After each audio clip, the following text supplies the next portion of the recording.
I like to dedicate this to all of the Creator's righteous children. I have some food in my bag for you. Not that edible food, that food you eat. No, I have some food for thought. Since knowledge is infinite, it has infinitely fell on me. Peace and blessings. Welcome to a new series on my channel called For Real Flowers. Now, this series is going to be where I basically talk about important people in all of our lives, whether that be actors, musicians, or film actors, TV actors, actresses, and all of the sort, who have made a big impact in our lives and don't always get the recognition that they personally deserve over the years that they have been in the industry. And so today we're going to talk about those incredible people, and this will be a new series that I will try to do on my channel from time to time. So today's first person that we're going to talk about is going to be somebody that you guys may or may not remember from a few movies back when we were children in the 90s, if you grew up in the 90s. Her name is Vanessa Lee Chester.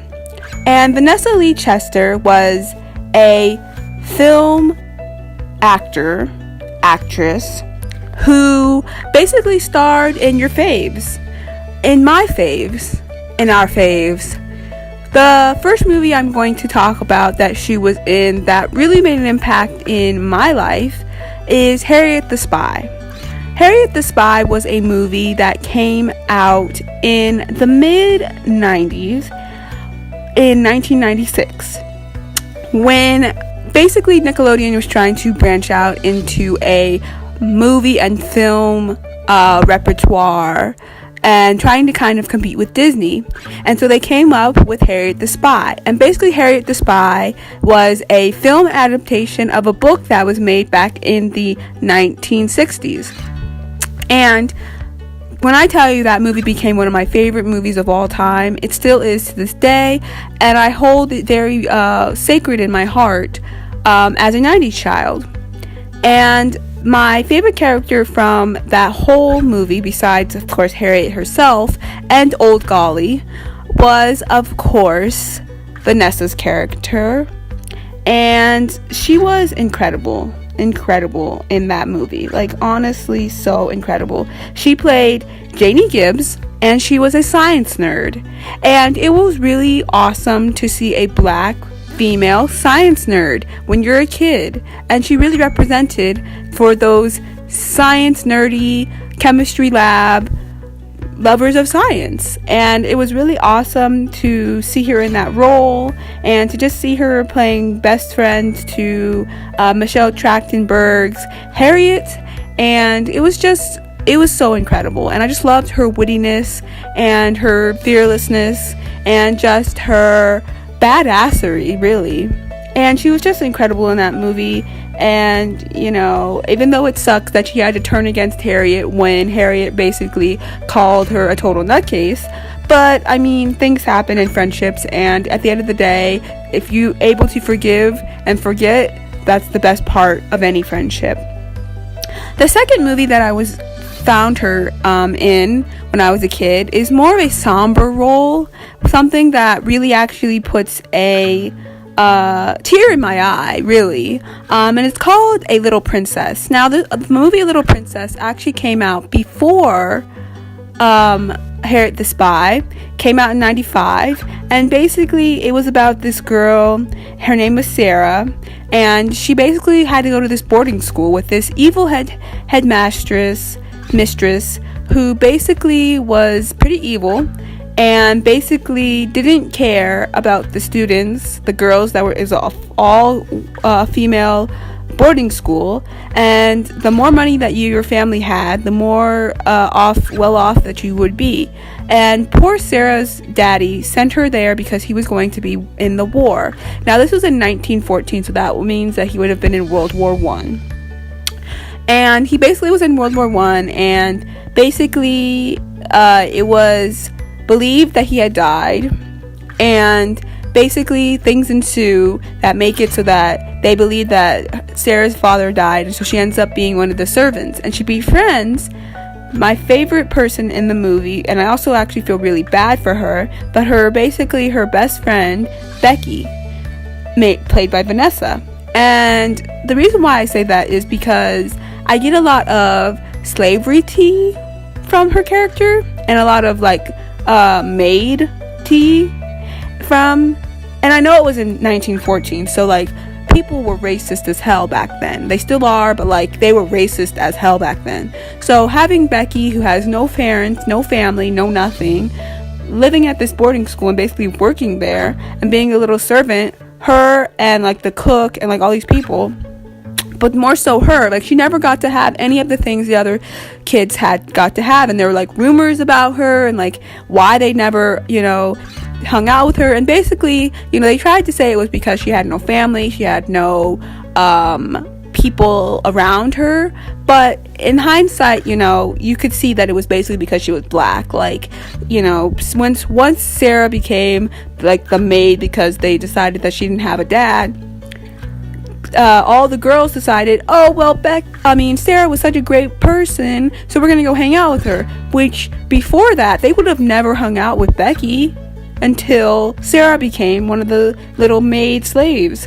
And so it was really interesting to me. But honestly, Vanessa killed that role. I cry every time I see that movie because she basically puts a tear to my eye. She had no family, she had no place to go, she was stuck in this boarding school having to basically be the slave to these white preppy chicks, you know what I mean? And it was really sad to see, and I really felt bad for Becky, and really it was just so telling, you know what I mean? It was so telling.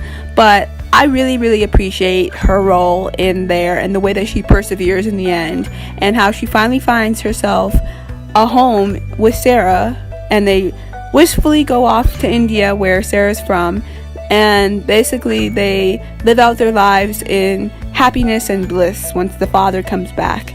And so it was really awesome to see her really persevere in the end, but it is a really sad telling story of just how they treated us back then and how they're still treating us to this day. Probably the biggest role though that she's been in was probably The Lost World, the Jurassic Park sequel. And funny story that I want to say about Jurassic Park. When I was a kid, I technically wasn't supposed to be watching the Jurassic Park series. And why, I don't know, but my mother didn't really want me to watch them. But whenever she would go out and my older sisters would babysit me, I ended up watching the first two Jurassic Park movies. By the time the third movie came out, which I was a little older by then, my mom still didn't want me to watch those movies because they weren't age appropriate. They were PG-13. And for some reason, I never actually got to see the third one, and I don't think I have to this day, weirdly enough. But my mom would not let me watch them, which is so weird, to be honest. But anyways, we all know the best one, of course, is The Lost World, because Vanessa was in it. Everybody remembers the little black girl from The Lost World. She was incredible in those movies, and just the way that she worked so well with Vincent Vaughn, and the story goes that Steven Spielberg basically saw Vanessa in A Little Princess and saw the emotion that she can bring to the screen, and it was just incredible that he was she needs to be in this movie, and it was a dream come true for her. And if you go onto YouTube, there's actually a podcast where she talks about her role in The Lost World and how it basically changed her life, and I believe that. So yeah, after being in those iconic film roles, she basically wasn't really in that much after that. She had a small cameo role in Stepsister from Planet Weird, a very early 2000s OG DCOM from Disney Channel, and she was in a few other movies here or there. She made a cameo in the 17 Again, Zac Efron movie, but she hasn't really been in that much since her film roles. Before, becoming part of film roles, she was in Hang with Mr. Cooper for an episode, and she had been in a few other TV shows. She had been in Malcolm in the Middle, she was in The West Wing, Veronica Mars, Switched at Birth, How I Met Your Mother, but hasn't really been in anything really significant since the 90s. But I just wanted to send her so many flowers, and because a lot of people out there in the world that really made an impact on our childhood don't really get celebrated as much as they should until, sadly, they die.